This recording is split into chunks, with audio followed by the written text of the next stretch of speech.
Jadi tujuan kita dalam berbangsa dan negara adalah Indonesia maju. Ya.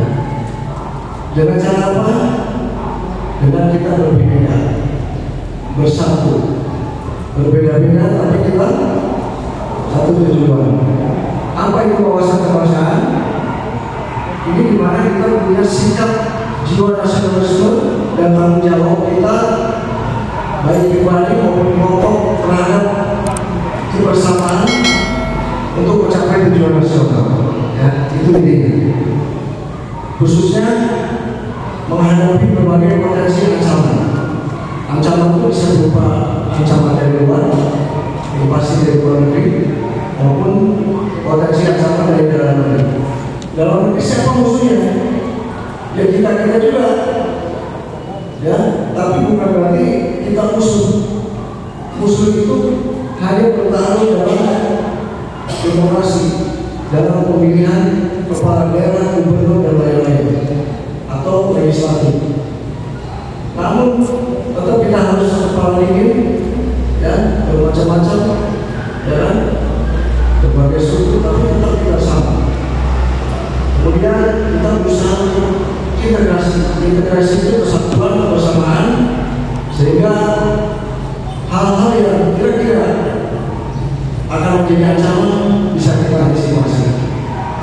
Demi apa? Demi kepentingan nasional. Ya kita tidak usah berpikir kita mau maju, kita jangan berpikir kita akan sukses kalau dari hal kecil aja kita tidak bisa menyelesaikan. Lanjut. Ya. Kenapa kita penting berwawasan kebangsaan? Ya, apalagi dalam menghadapi berbagai ancaman. Karena ini akan membahayakan kedaulatan nasional, ya, kedaulatan negara, tentunya keutuhan wilayah NKRI.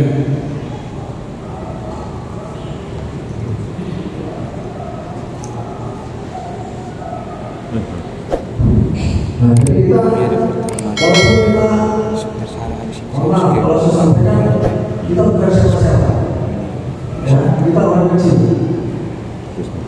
tapi minimal dengan keberadaan atau status kita nggak perlu kita berbuat onar, nggak perlu kita berbuat macam-macam yang membuat stabilitas keamanan menjadi tidak stabil. Ya. Nah ini saya sampaikan tadi bahwa ancaman bisa militer, bisa non-militer maupun hibrida. Hibrida itu macam-macam. Ya. Kemudian dampaknya ini bisa meliputi polarisasi beragam, ya, ideologi, politik, ekonomi, sosial, budaya, pertahanan dan keamanan.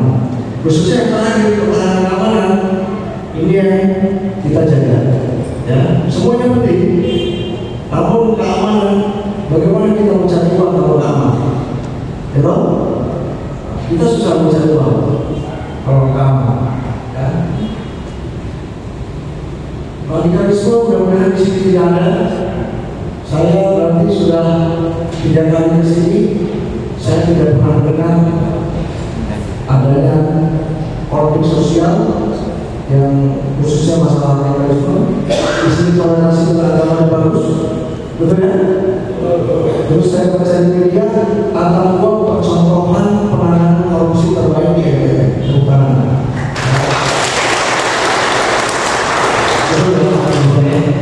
Terbaik di NTT, 2 anggaran. Jadi ini sudah menjadi suatu kebanggaan kita menjadi masyarakat tangguh. Itu kita punya perbatasan dan tidak pernah saya dengar terjadi apa. Ya, dulu saya bisa jadi pendapat saya lawan perbatasan, ya, tapi ya tidak ada apa-apa. Ya.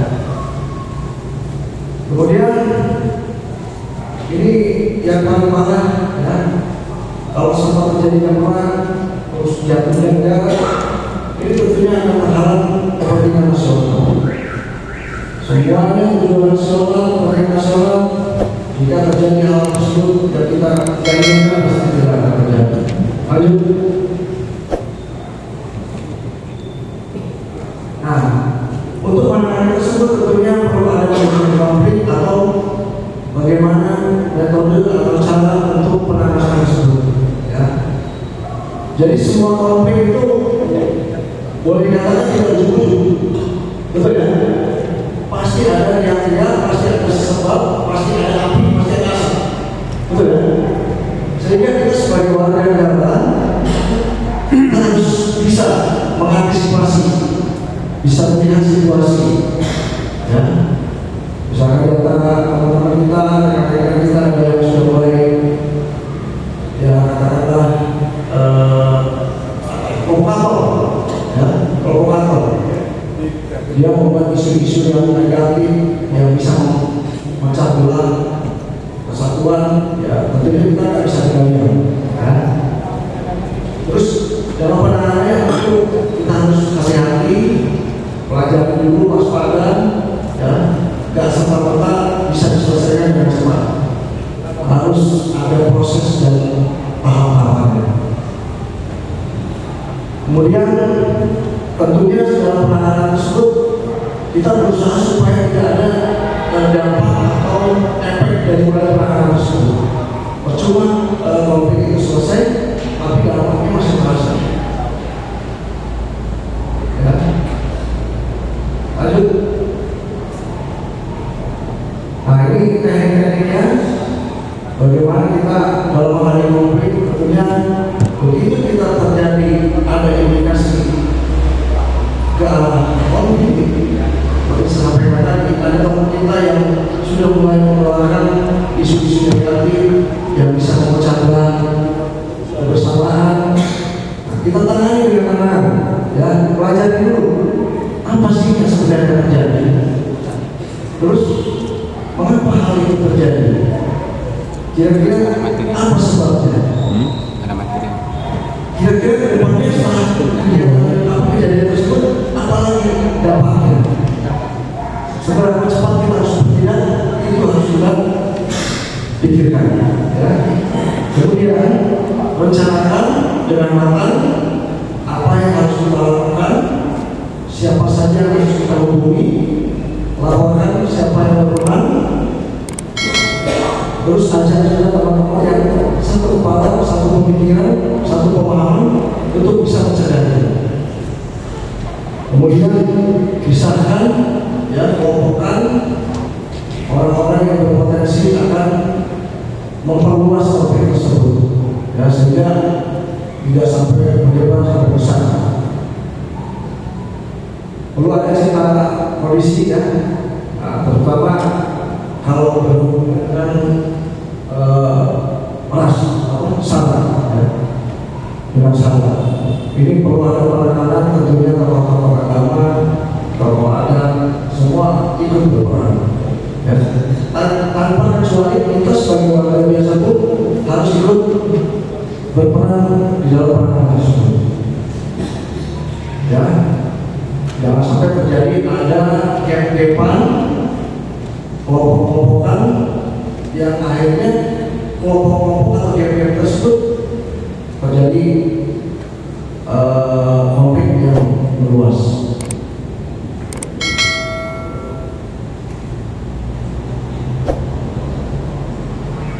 Saya rasa dari saya cukup segitu aja, karena nanti dari yang lain ada tambahan, ya nanti mungkin di jawabannya lebih banyak waktunya. Saya rasa itu aja sebagai pembuka pikiran juga. Semoga kita semua selalu damai, ya, selalu damai, selalu bersatu, selalu sejahtera di sini, ya. Di sini jam 2 sampai jam 5 toko masih tutup. Sudah buka sekarang? Hah?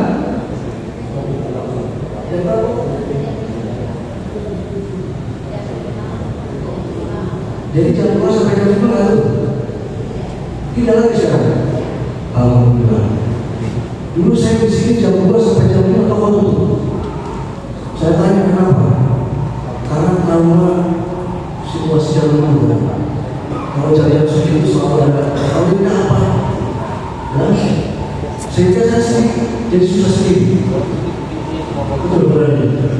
Jadi begitu ada tamu dalam jam ketertiban hidup